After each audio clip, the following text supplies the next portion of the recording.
Bismillahirrahmanirrahim. Assalamualaikum warahmatullahi wabarakatuh. Alhamdulillahirrabbilalamin. Kita bersyukur kepada Allah subhanahu wa ta'ala atas nikmat yang diberikan Allah kepada kita semuanya. Selawat dan salam kita ucapkan kepada Muhammad Rasulullah sallallahu alaihi wasallam. Allahumma sholli ala Muhammad wa ala ali Muhammad. Anak Ustaz yang berada di rumah, tujuan Allah ciptakan manusia adalah untuk beribadah kepada Allah subhanahu wa ta'ala. Anak Ustaz yang Ustaz cintai karena Allah subhanahu wa ta'ala, semoga Allah memberi kesehatan kepada antum, keluarga antum, begitu juga Ustaz, keluarga Ustaz, dan juga guru-guru kita, dan umumnya kaum muslimin. Kita lanjutkan pelajaran kita, anak Ustaz, bab 2, syarat, rukun, sunnah, dan pembatal puasa.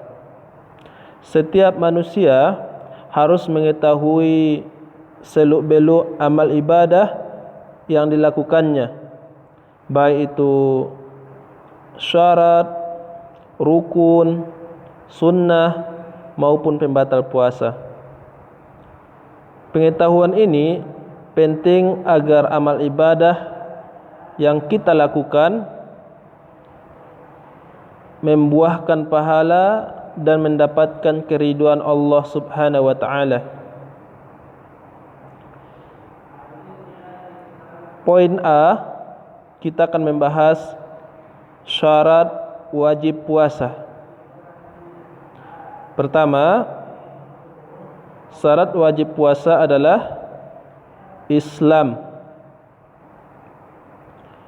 Seseorang yang berbuat amal ibadah kebaikan dengan ikhlas tetapi masih dalam keadaan kafir, maka seluruh amalnya tidak akan diterima oleh Allah. Jadi kalau orang kafir selain dari Islam,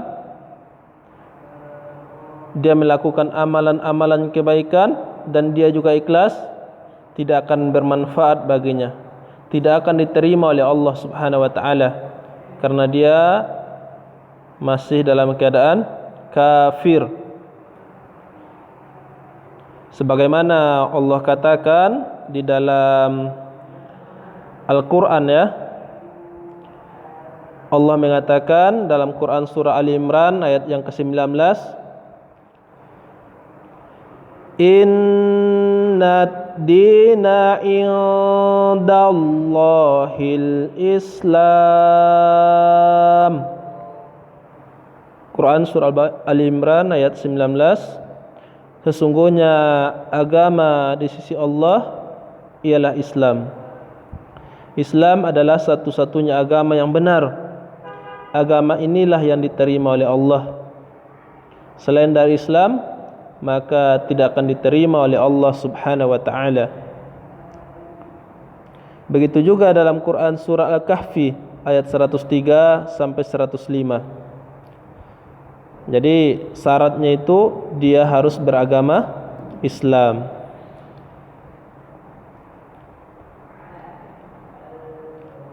Atas dasar ayat ini, amalan ibadah orang yang belum memeluk Islam tidak akan diterima oleh Allah subhanahu wa ta'ala. Jadi kuncinya adalah dia harus masuk Islam. Syarat wajib puasa yang pertama. Yang kedua, berakal.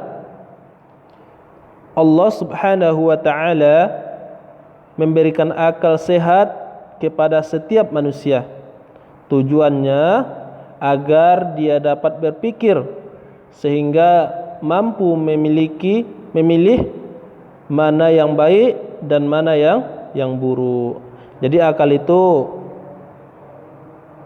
tujuannya agar dapat berpikir, bisa memilih mana yang baik dan mana yang buruk.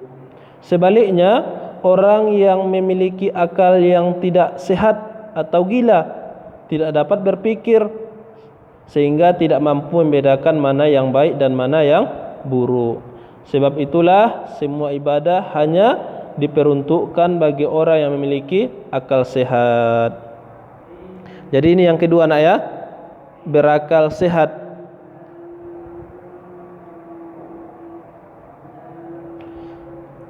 Poin yang ketiga adalah baligh, telah mencapai umur dewasa. Kondisi baligh bagi laki-laki dan perempuan dapat diketahui melalui beberapa tanda, di antaranya mimpi basah, tumbuh bulu di sekitar kemaluan, dan khusus ya bagi anak perempuan adalah mengeluarkan darah haid.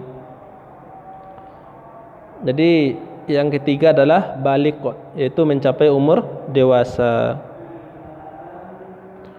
Poin yang keempat, menetap, bukan orang musafir. Maksudnya, orang yang dalam keadaan menetap di suatu daerah berkewajiban melaksanakan puasa Ramadan. Adapun jika orang itu bepergian ke suatu daerah yang jauh dari tempat tinggalnya, maka syariat Islam memberikan keringanan untuk membatalkan puasa yang sedang dilaksanakannya. Tetapi ingat, dia wajib menggantinya pada hari yang lain. Jadi kalau kita menetap, wajib berpuasa. Itu syarat wajib puasa ya. Bukan musafir, bukan dalam perjalanan. Contohnya, Bagas yang tinggal di Jakarta tiba-tiba mendapat tugas dari kantornya mengerjakan suatu pekerjaan di Cirebon sementara dia sedang berpuasa, maka Islam memberikan keringanan kepadanya karena perjalanan tersebut yang sangat jauh untuk tidak berpuasa, dan dia wajib menggantinya tiap hari puasa yang ditinggalkannya. Tinggal satu hari, maka dia wajib menggantinya di hari yang lain. Poin yang kelima, suci dari haid dan nifas sepanjang hari. Setiap wanita yang telah baligh akan mengalami haid atau nifas. Jika wanita mengalami haid atau nifas itu siap melahirkan ya, maka aktivitasnya dalam beribadah terbatasi. Contoh, ketika haid dilarang melaksanakan solat, dilarang berpuasa, dan dilarang memegang Al-Quran. Larangan itu karena wanita yang sedang mengalami haid atau nifas berada dalam keadaan tidak suci, sebagaimana dijelaskan dalam salah satu hadis Rasulullah sallallahu alaihi wasallam yang diriwayatkan oleh Imam Bukhari. Rasulullah bersabda, "Alaisa idza hadat lam tusalli wa lam tasum." Bukankah apabila wanita sedang haid itu tidak mengerjakan solat dan tidak berpuasa? Hadis riwayat Bukhari. Poin yang keenam, dilaksanakan pada waktunya. Setiap ibadah yang disyariatkan telah ditetapkan oleh Allah, baik itu cara ataupun waktunya. Begitu juga puasa, Allah menetapkan cara dan waktunya. Jika seseorang berpuasa pada malam hari sampai pagi hari pada bulan Ramadan, maka ibadahnya itu dinilai tidak sah, karena yang ditetapkan oleh Allah hanya dari terbitnya fajar sampai terbenamnya matahari.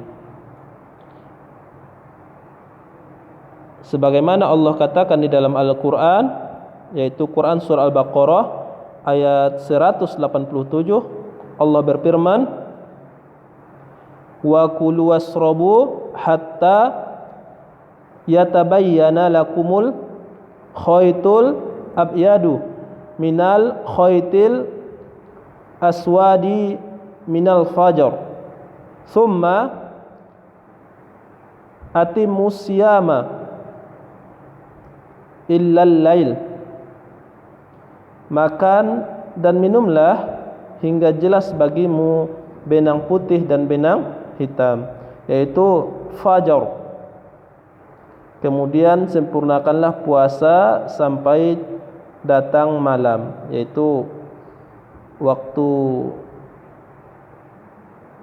maghrib ya. Ya, anak Ustaz, jadi itu ya berkaitan dengan syarat wajib puasa. Ada 6 nak ya. Yang pertama tadi Islam. Kalau dia tidak beragama Islam maka batal semua amalannya, tidak akan diterima oleh Allah. Yang kedua, dia wajib berakal, sedangkan orang gila tidak akan diterima oleh Allah puasanya. Yang ketiga, balik, telah mencapai umur dewasa. Yang keempat, menetap. Pamannya orang Padang, dia berada di kota Padang. Yang kelima, suci dari haid dan nifas. Yang keenam, dilaksanakan pada waktunya. Itu aja pembahasan kita untuk hari ini ya Ustaz. Syukran, jazakumullahu khairan. Kita tutup dengan doa kafaratul majelis. Subhanakallahumma wa bihamdika asyhadu an la ilaha illa anta astaghfiruka wa atubu ilaik. Assalamualaikum warahmatullahi wabarakatuh.